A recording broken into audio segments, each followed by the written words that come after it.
Assalamualaikum warahmatullahi wabarakatuh. Perkenalkan kami dari kelompok 9, kelompok pemateri mata kuliah manajemen strategi dakwah. Di sini kami beranggotakan saya sendiri, Afwan Arba Alpian, dan Mbak Esa Nurul Fitriani. Pada kesempatan kali ini kami akan menjelaskan tentang sistem pengendalian dakwah dan evaluasi dakwah atau biasa disebut dengan Rikobah.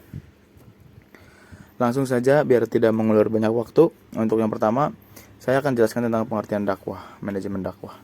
Manajemen dakwah menurut Abdul Rosyad menjelaskan bahwa manajemen dakwah itu adalah suatu proses perencanaan atau pengelompokan, menghimpun dan menempatkan tenaga-tenaga pelaksana dalam kelompok-kelompok tugas dan kemudian menggerakkan ke arah pencapaian tujuan dakwah.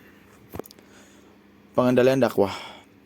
Menurut James, pengendalian dakwah itu dari pengendalian adalah sebuah proses untuk memastikan bahwa aktivitas sebenarnya sesuai dengan aktivitas yang telah direncanakan. Dalam prosesnya, penerapan sebuah pengendalian meliputi tolak ukur kinerja dakwah yang mencerminkan lembaga atau organisasi yang berjalan secara efektif, efisien, dan produktif, serta apresiasi atau sumber daya yang dimiliki oleh lembaga dakwah. Pengendalian dakwah atau pengendalian manajemen dakwah dapat dikategorikan sebagai bagian dari perilaku terapan yang berorientasi kepada seluruh tuntutan bagi para dai tentang cara menjalankan dan mengendalikan organisasi dakwah yang dianggap baik. Akan tetapi yang paling utama adalah komitmen dengan satu tim dalam menjalankan dakwah secara efisien dan efektif sehingga dapat menghayati penerapan sebuah pengendalian. Poin selanjutnya adalah langkah-langkah pengendalian dakwah. Langkah-langkah pengendalian di antaranya memiliki beberapa poin. Yang pertama sebagai standar atau alat pengukur. Yang kedua sebuah laporan penyimpangan pada unit pengendali. Yang ketiga seperangkat tindakan yang dapat dilakukan oleh unit pengendali untuk mengubah prestasi mendatang jika prestasi pada saat ini kurang memuaskan.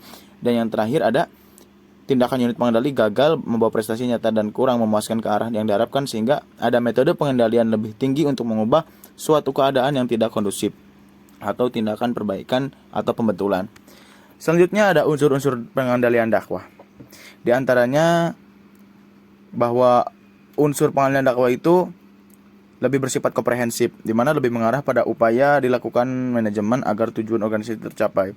Bagi organisasi dakwah, dalam melakukan pengendalian perlu adanya sebuah acuan yang berdasarkan Al-Quran dan Sunnah. Acuan tersebut di antaranya watawassaw bis sabri, watawassaw bil haqqi, dan watawassaw bil marhamah. Untuk poin selanjutnya ada proses pengendalian dakwah. Proses pengendalian dakwah terbagi menjadi dua. Yang pertama pemrograman atau programming, yang kedua penganggaran atau budgeting. Terus juga pengendalian dakwah memiliki beberapa fungsi.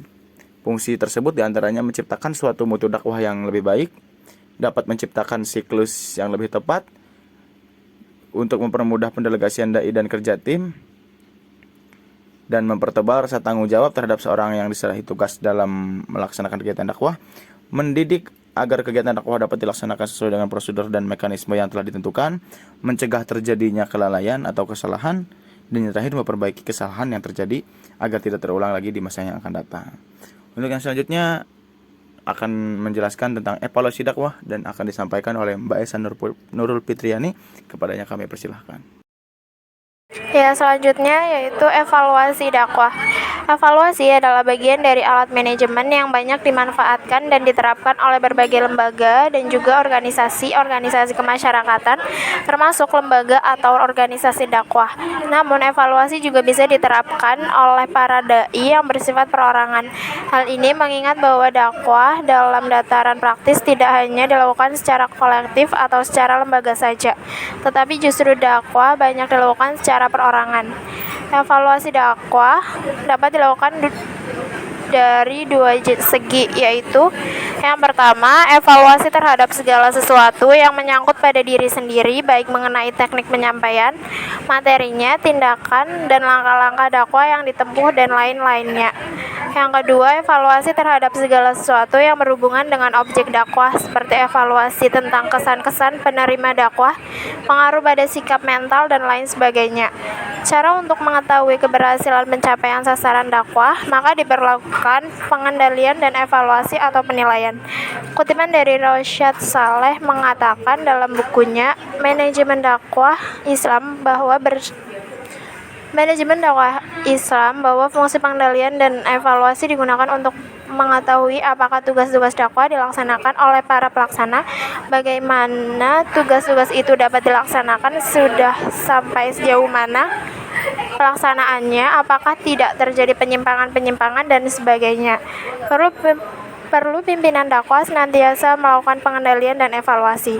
Sebelum organisasi dakwah melangkah pada langkah selanjutnya, maka dari itu diperlukan sebuah evaluasi perencanaan, dikarenakan evaluasi harus dilakukan dalam perencanaan dakwah, baik pada tahap awal, tahap tengah, dan tahap akhir. Pada tahap analisis diperlukan sebuah evaluasi materi disampaikan, metode, media, dan lain sebagainya yang menunjang aktivitas dakwah. Selalu dibutuhkan evaluasi. Evaluasi yang dilakukan harus bisa menjawab apakah program dakwah tersebut akan bisa berjalan secara maksimal atau tidak, apakah akan sesuai dengan kebutuhan umat atau matu atau tidak, dan perkembangan pertimbangan yang lainnya. Karena setiap sebuah perencanaan berawal dari analisis kebutuhan, kemampuan, kekuatan, serta kelemahan dalam menyusun langkah kerja.